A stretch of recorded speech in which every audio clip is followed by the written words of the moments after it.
So words and language have power. It really creates reality. It really has lots of intensity, and it was always that way. And especially today, when we're more accessible on the net, where the words flow very freely, then the word even has an even greater force. And on this show, we'd like to talk about the force of a good word. What is its power? As we know, life and death are in the power of the tongue, so we'd like to deal with the life part of it. If we use good words, how can it create a better life? Or vice versa. Vice versa, meaning it has two sides. Yes. So we know about the bad part, about slander and libel. No, no, no, no. Even if you want to say good words, you have to be very careful. Okay, so he who spares his rod hates his son. Meaning, if I behave only through the right line, through mercy and love, only good words, I destroy him. I destroy my child. And also with respect to any other person. Meaning, here we have to understand that there are two reigns, right and left, judgment and mercy. And in between them, we have to find the golden path and to behave this way with each other. Not too much in order not to spoil a person, not too many good words. Yes. And also not too much criticism, even if it's the right kind of criticism. We always have to be in the middle to think how to correctly relate to him in order to help him to be built in a more advanced internal spiritual manner. I'd like to share with you. Recently, I was at this event, and in order to create a good atmosphere among the people there, there was an exercise. They called this exercise the River of Compliments. We were sitting around this big table, and there were people that kind of know each other. And after we went through this certain process together, they said, okay, those that organized this event, they said, now we have a special exercise. Each one looks at the person to his right. Suppose I look at Nitsa, and from the bottom of your heart, you give her a compliment. I looked. It was really awkward to hear the exercise, but people, you know, they're open. And it was interesting for me to see how people behave. And suddenly I saw, at first, the person who had to compliment the person on the right was really hard for him, but somehow he found some words. And then I looked at the people who got the compliment, and suddenly I felt that it as if gives them some new spirit. It was like a flower that you didn't water for a year, and suddenly you give it water. Suddenly it's all really. And how did she look at you? Like this. Yeah, yeah, drinking it. Can't disconnect. Right. I felt that she's becoming addicted to those words like a baby drinking from his mother. It's such a fulfillment.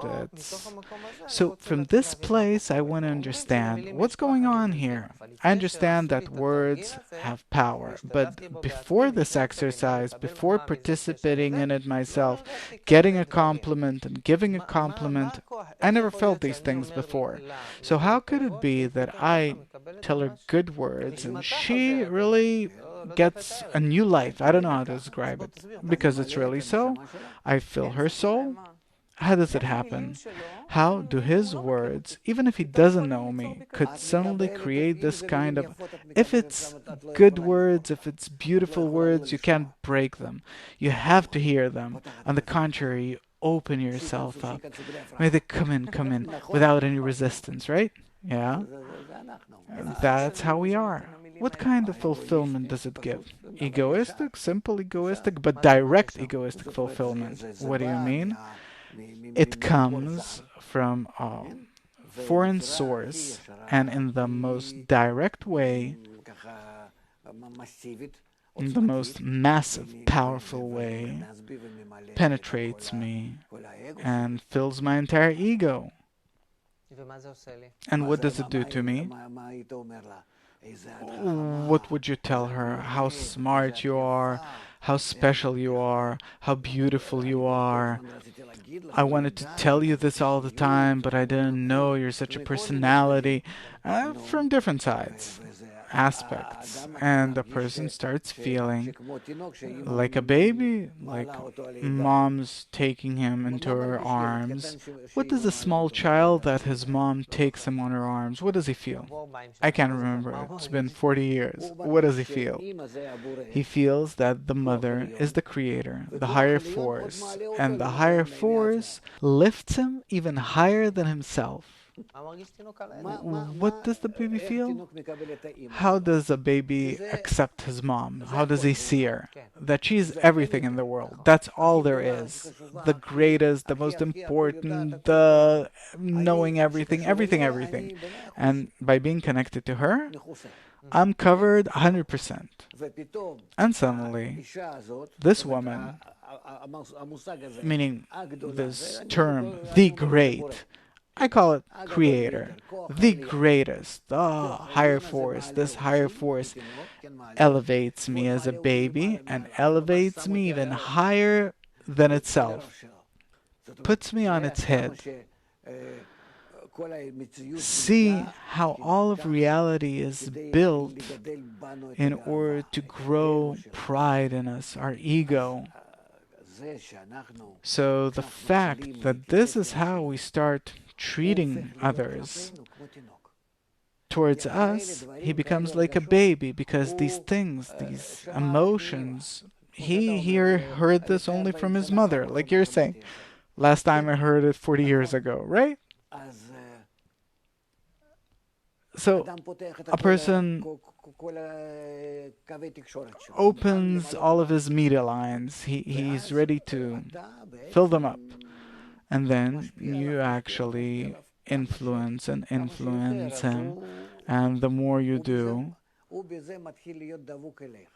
the more cleaved onto you he becomes. Meaning you raise him by giving him a compliment, yes. And then you tie him to yourself. What does it do to the giver of the compliment? He himself, he conquers you. Conquers you. You'll want to get this pleasure again and again because the moment he stops, as if something's already missing, it has to renew every time.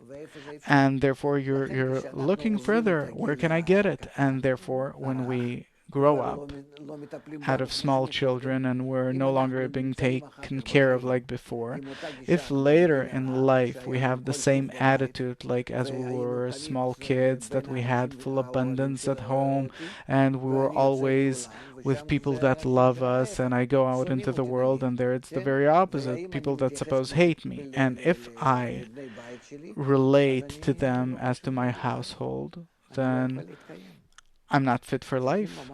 I can't exist. You really have to teach a person how to relate to strangers. I saw people that were pampered at home in every aspect, and then, they barely get along in life.